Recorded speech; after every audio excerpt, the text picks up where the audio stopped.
आनंद प्रकाश पांडे हमारे संवाददाता इस वक्त हमारे साथ विजय चौक से मौजूद हैं। रायसीना हिल से ये शानदार तस्वीरें इस वक्त आपके सामने हैं और प्रधानमंत्री नरेंद्र मोदी संसद भवन पहुंच चुके हैं। नेता प्रतिपक्ष राहुल गांधी संसद भवन पहुंच चुके हैं और अब हर किसी को इंतजार है राष्ट्रपति द्रौपदी मुर्मू के अभिभाषण का।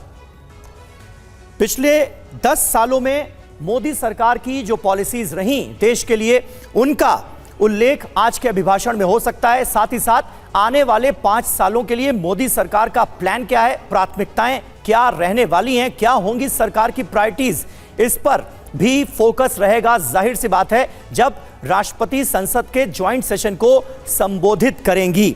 हमारे साथ आनंद प्रकाश पांडे मौजूद हैं। आनंद, ये बताइए, धन्यवाद प्रस्ताव पर चर्चा का जवाब प्रधानमंत्री नरेंद्र मोदी कब दे सकते हैं? तारीख तय हो गई है क्या? जी देखिए, 2 और 3 तारीख को राष्ट्रपति के अभिभाषण पे जो धन्यवाद प्रस्ताव होगा, उस पर जो चर्चा होगी, उसका जवाब प्रधानमंत्री नरेंद्र मोदी देंगे। 2 तारीख को लोकसभा में देंगे और 3 तारीख को राज्यसभा में देंगे। तो उसके पहले राष्ट्रपति के अभिभाषण पे जो आज होने वाला है, इस पर दोनों सदनों में चर्चा कराई जाएगी। सभी पॉलिटिकल पार्टीज के नेता उस पर बोलेंगे, अपना मत रखेंगे। किसी को अमेंडमेंट देना है तो अमेंडमेंट दे सकता है, यानी कि भले सरकार की तरफ से राष्ट्रपति का अभिभाषण। अच्छा आनंद, बस चंद सेकंड के लिए आपको रोक रहे हैं। संसद भवन पहुंच गया है राष्ट्रपति द्रौपदी मुर्मू का कैवलकेड, उनका काफिला। ये तस्वीरें इस वक्त हमारे पास आ रही हैं और थोड़ी देर पहले हमें तस्वीरों में नजर आए प्रधानमंत्री नरेंद्र मोदी, देश के उपराष्ट्रपति, और वो अगवानी के लिए राष्ट्रपति द्रौपदी मुर्मू के वहां पर मौजूद हैं। ये तस्वीरें, सीधी तस्वीरें आप देख रहे हैं संसद भवन से। राष्ट्रपति भवन से अब संसद भवन पहुंच चुका है राष्ट्रपति द्रौपदी मुर्मू का काफिला। आनंद, कंप्लीट करें। जी बिल्कुल, राष्ट्रपति का काफिला वहाँ पहुँच चुका है और वहाँ जैसा कि आपने बताया प्रधानमंत्री नरेंद्र मोदी मौजूद हैं।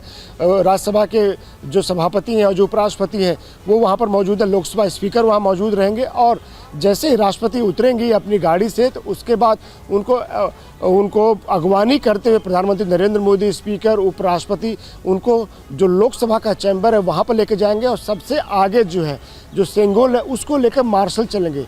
और ऐसे में उनका जो जैसे ही उनका जो पूरा प्रोसेसन है अंदर जाएगा तो ठीक 11 बजे राष्ट्रपति का अभिभाषण शुरू हो जाएगा। हालांकि कुछ पॉलिटिकल पार्टी, मैं चाहूंगी आप हमारे साथ बने रहें। इस बीच हमारे संवाददाता रजनीश रंजन भी हमारे साथ बने हुए, उनका भी रुख करना जरूरी हो जाता है, क्योंकि आज जिस तरीके से राष्ट्रपति का अभिभाषण होना, उससे पहले विपक्ष की तरफ से जिस तरीके की बातें कही जा रही हैं, जिस तरीके की प्रतिक्रिया सामने आ रही है, क्या होता हुआ आप देख रहे हैं रजनीश?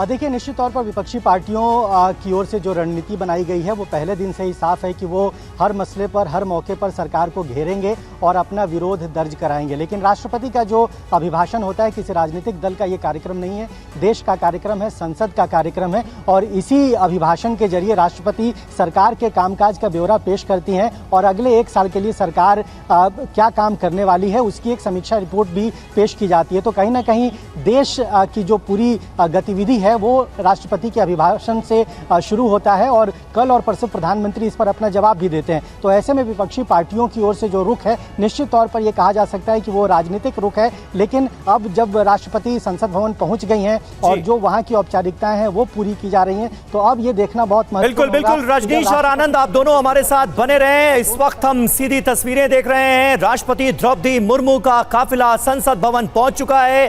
प्रधानमंत्री नरेंद्र मोदी, उपराष्ट्रपति जगदीप धनखड़ हमें तस्वीरों में नजर आ रहे हैं। ये देखिए, प्रधानमंत्री और राष्ट्रपति, उपराष्ट्रपति मौजूद हैं राष्ट्रपति की अगवानी के लिए। ये सीधी तस्वीरें आपके सामने हैं। थोड़ी देर में राष्ट्रपति द्रौपदी मुर्मू का अभिभाषण शुरू होगा।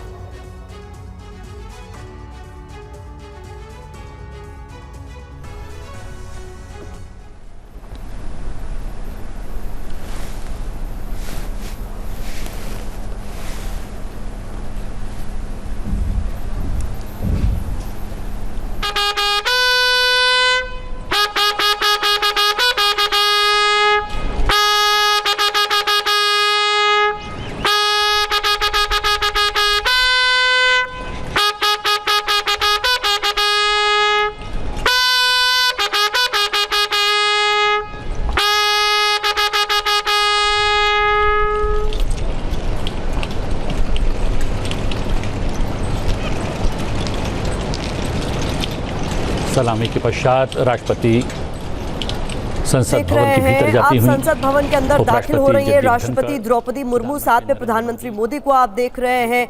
जगदीप धनखड़ आपको तस्वीरों में नजर आ रहे हैं और ये तस्वीरें बेहद खास है। लेकिन देखिए, राष्ट्रपति का अभिभाषण आज होने वाला। हमारे साथ दो वरिष्ठ पत्रकार भी स्टूडियो में हमें ज्वाइन कर चुके हैं, समीर चौगांकर जी और हर्षवर्धन त्रिपाठी जी।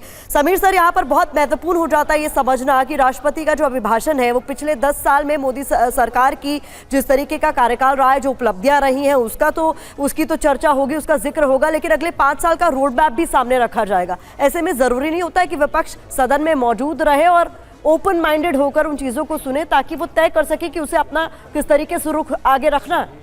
बिल्कुल निश्चित। तो राष्ट्रपति का जब दोनों संसद के दोनों सदनों का संयुक्त रूप से संबोधित करती है, लोकसभा और राज्यसभा को, तो विपक्ष वहाँ पूरा उपस्थित होता है। दोनों सदनों को मिलाकर मुझे लग रहा है कि पूरी स्ट्रेंथ रहेगी इस बार। हालांकि राज्यसभा के सांसद इस समय कम है, 224 सांसद ही राज्यसभा के इस समय, तो 542 लोकसभा के और 224 राज्यसभा के सांसद पूरे उपस्थित रहेंगे।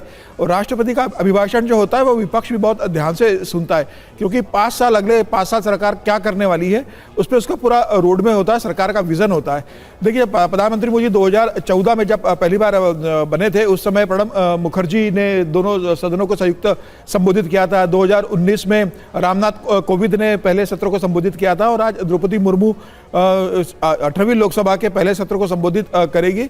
तो मुझे लग रहा है कि जो 14 में और जो 19 में प्रधानमंत्री मोदी की जो सरकार की योजनाएं थी, उसी का इसमें विस्तार देखने को मिलेगा। और हो सकता है कुछ नई घोषणाएं प्रधानमंत्री करें, संभावना है कि एक नया मंत्रालय भी प्रधानमंत्री मोदी इसमें घोषणा कर सकते हैं, किसी नए मंत्रालय की। और मुझे लग रहा है कि सरकार किस तरीके से